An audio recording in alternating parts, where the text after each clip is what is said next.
প্রিয় বন্ধুরা, আসসালামু আলাইকুম। অপশন কম্পিউটার ট্রেনিং ইনস্টিটিউটের অপশন ট্রেইনার ইউটিউব চ্যানেলের আজকের এই ভিডিওতে আপনাদের সবাইকে স্বাগতম।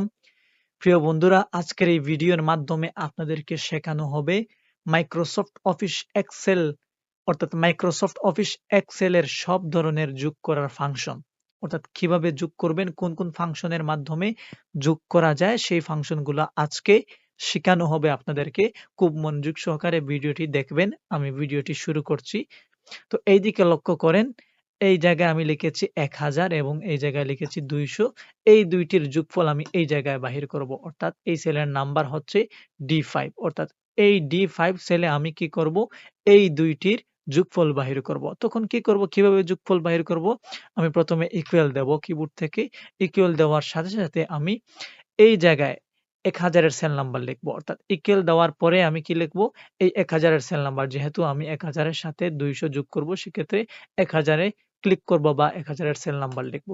ক্লিক করার সাথে সাথে সেল নাম্বারটি এসে যাবে। এখন কি করব? প্লাস চিহ্ন দেব। তারপর এই জায়গায় 200 এর সেল নাম্বার দেব। প্লাস চিহ্ন দেওয়ার পর 200 এর সেল নাম্বার অর্থাৎ C5। এখন কিবোর্ড থেকে এন্টার চাপলেই আমাদের যোগফলটি বাহির হয়ে যাবে। এইভাবে আপনারা যোগফল বাহির করবেন। এখন আমি চাচ্ছি এই যে মোট 5টি সংখ্যা রয়েছে, 5টি অ্যামাউন্ট রয়েছে। এই 5টি অ্যামাউন্টের যোগফল আমি এই জায়গায় বাহির করব। এখন আমরা আগে বাহির করেছিলাম যে 2টি সংখ্যার যোগফল, কিন্তু এই জায়গায় রয়েছে 5টি সংখ্যা। তো এই 5টি সংখ্যার যোগফল কিভাবে বাহির করবেন? তো বিভিন্ন সময় আমরা বাহির করি যে প্রথমে এইটার সেল নাম্বার দেই, তারপর যোগ চিহ্ন দিয়ে এইটার সেল নাম্বার দেই, তারপর আবার যোগ চিহ্ন দিয়ে 3 নাম্বারটার সেল নাম্বার দেই, তারপর আবার যোগ চিহ্ন দিয়ে 4 নাম্বারটার সেল নাম্বার দেই। তো এইভাবে যোগফল বাহির হয়, কিন্তু এটা একটি ভুল পদ্ধতি। তো আমরা চাচ্ছি যেহেতু এক্সেল এর মাধ্যমে সহজে হিসাব করব, সেক্ষেত্রে কিছু সহজ পদ্ধতি আমাদের অবলম্বন করতে হবে। তো এখন কিভাবে কাজগুলি করব, সহজে আমরা বাহির করব। তো এখন চাচ্ছি যে এই জায়গায় এই 5টি সংখ্যার যোগফল বাহির করব। তখন কিভাবে বাহির করব?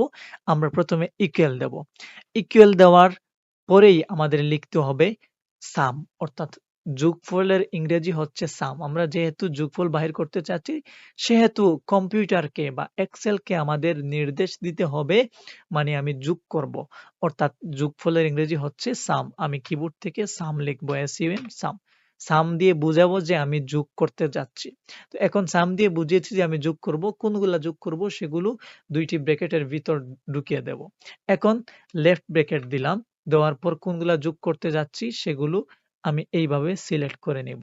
মানে এই 1000 থেকে 4000 পর্যন্ত এই সংখ্যাগুলো আমি যোগ করব। সেক্ষেত্রে প্রথমে ইকুয়াল, তারপর সাম লিখব, তারপর ব্র্যাকেট দিয়ে এই সংখ্যাগুলোকে ব্র্যাকেটের ভিতরে রেখে দেব। অর্থাৎ 1000 থেকে 4000 পর্যন্ত আমার যোগফল বাহির হবে।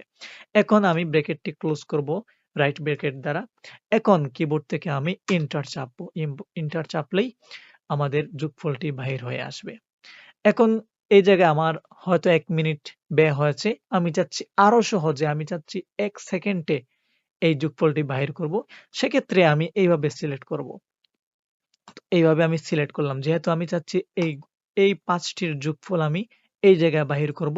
সেক্ষেত্রে আমি এইখান থেকে সিলেক্ট করে এই পর্যন্ত, মানে যে জায়গায় আমি বাহির করব সেই সেলটি পর্যন্ত, সেই ঘরটি পর্যন্ত সিলেক্ট করবেন। সিলেক্ট করার পর এইদিকে লক্ষ্য করলে দেখবেন যে অটো সাম একটি রয়েছে, অটো সাম। এই অটো সামে ক্লিক করলেই আপনার যোগফলটি বাহির হয়ে যাবে। তো আপনারা বুঝতে পেরেছেন। বা এর চেয়ে সহজ আরেকটি হচ্ছে, আমি একটু ডিলিট করে নিচ্ছি এটিকে।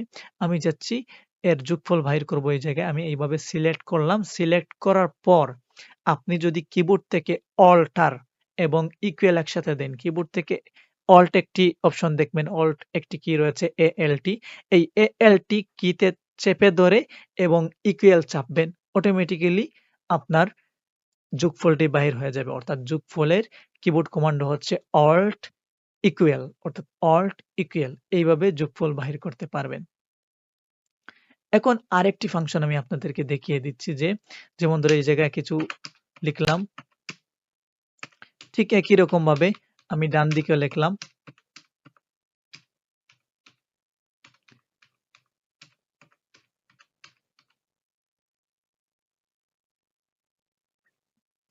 এখন আমি চাচ্ছি এই মানে এই ৩ সিরিয়াল, এই ৩ সারির যোগফল আমি একসাথে বাহির করব। তখন কিভাবে বাহির করব? তো আমি চাচ্ছি এই সারির যোগফল এই জায়গায় বাহির হবে, এই সারির যোগফল এই জায়গায় বাহির হবে, এই সারির যোগফল মানে এই সারির যোগফল এই জায়গায় বাহির হবে। এইভাবে প্রত্যেক সারির যোগফল তার নিচে বাহির করব। সেক্ষেত্রে আমি চাচ্ছি একসাথে বাহির করব। সেক্ষেত্রে আমি এইভাবে সিলেক্ট করব।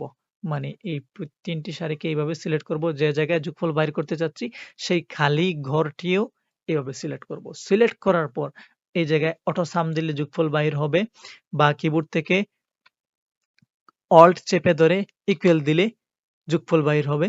অর্থাৎ এই জায়গায় অটোমেটিক্যালি আমাদের যোগফল বাহির হয়ে গেছে। আমরা অটো সাম দিলে বাহির হবে, বা কিবোর্ড থেকে অল্ট ইকুয়াল দিলে বাহির হবে। না হয় এভাবে ফাংশন সাম এত থেকে এত এভাবে লিখলে যোগফল বাহির হবে। এখন আমি চাচ্ছি যে এই সবগুলোর যোগফল এই ডান দিকে বাহির হবে। মানে এই সারির যোগফল এই জায়গায় বাহির হবে, এই সারির যোগফল এই জায়গায় বাহির হবে।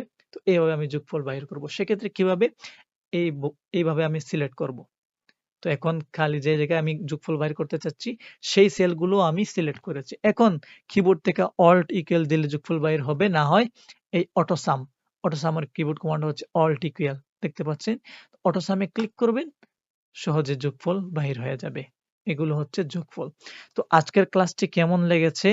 তো আপনাদের যদি ভালো লেগে থাকে তাহলে এই চ্যানেলটিকে সাবস্ক্রাইব করবেন, এবং এই কমেন্ট বক্সে জানাবেন যে এই ক্লাসটি কেমন লেগেছে।